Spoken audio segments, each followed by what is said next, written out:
guys? It's your boy KC Fowler, one half of the Fowlers podcast, bringing you part two of the great Melanin Warriors Sitting Bulls. Let's go ahead and jump into this. From 1866 to 1868, the Native American Red Cloud, being the leader of the Oglala Lakota, fought against the U.S. forces.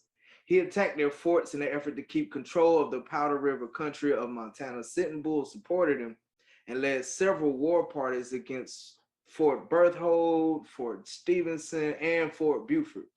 This uprising came to be known as the Red Cloud's War. By the earlier parts of 1868, the U.S. wanted to reach a peaceful settlement. The U.S. agreed to Red Cloud's demands that the U.S. would abandon Fort Phil Kearny and C.F. Smith. Gall of the Hunkapapa and many other leaders signed this treaty on July 2nd, 1868. But Sitting Bull did not agree to sign this treaty, telling the Jesuit missionary Pierre Jean de Smet, "I wish all to know that I do not propose to sell any part of my country." He wasn't going for it. He didn't care what they was offering. He wanted everything that was his, everything his ancestors had. He wasn't giving up a grain of sand, a piece of dirt, nothing.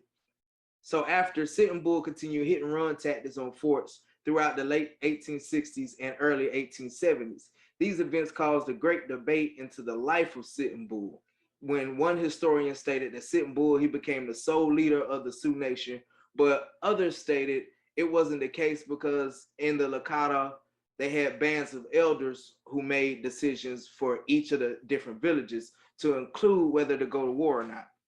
Sitting Bull and his warriors continued attacking migrating parties and forts in late 1860s. And 1871, the Northern Pacific Railway were conducting surveys for routes that went directly through Sitting Bull's territory.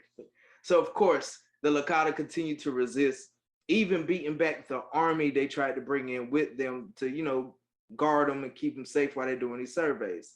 Until the railway's backer, Jay Cook, went bankrupt and the construction of the railway was completely stopped. So that was a victory for Sitting Bull, y'all. After the announcement of gold being found in the Sierra Nevada, Lieutenant Colonel Custer led a military expedition to explore the Black Hills, where it was said to contain a great amount of gold.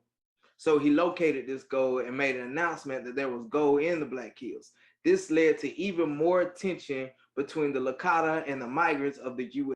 So even though Sitting Bull, he didn't attack the U.S. expedition in 1874, the U.S. government was pressured by citizens to open the Black Hills for mining and settling. So they was trying to take more of Sitting Bull's land. They failed to negotiate a purchase or a lease on the Black Hills. So the government had to find a way around their promise to the Sioux that was specified in the treaty. I'm gonna say that one more time. So the government had to find a way around their promise to the Sioux that was specified in the treaty. So in 1876, President Grant ordered all Sioux people to relocate to the reservation, knowing that the proud Sioux people would not comply. So then he declared that all Sioux people who remained in the area were hostile, allowing the military to pursue Sitting Bull and the rest of the Lakota warriors, which eventually led to the Battle of Little Big Horn, ladies and gentlemen.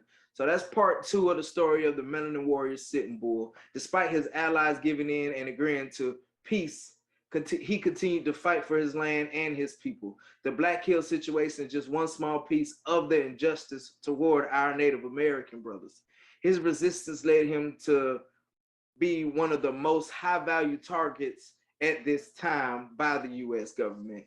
So this is another episode, guys, of the Melanin Warriors podcast, part two of the great Melanin Warrior, the Native American Sitting Bull. You guys check in for part three, which is going to be probably a week off since the holidays is coming. By the way, Merry Christmas, Happy New Year to everybody. The Melanin Warriors podcast will see you guys in 2022. And always remember, if you don't stand for something, you're going to fall for anything. And I'm out.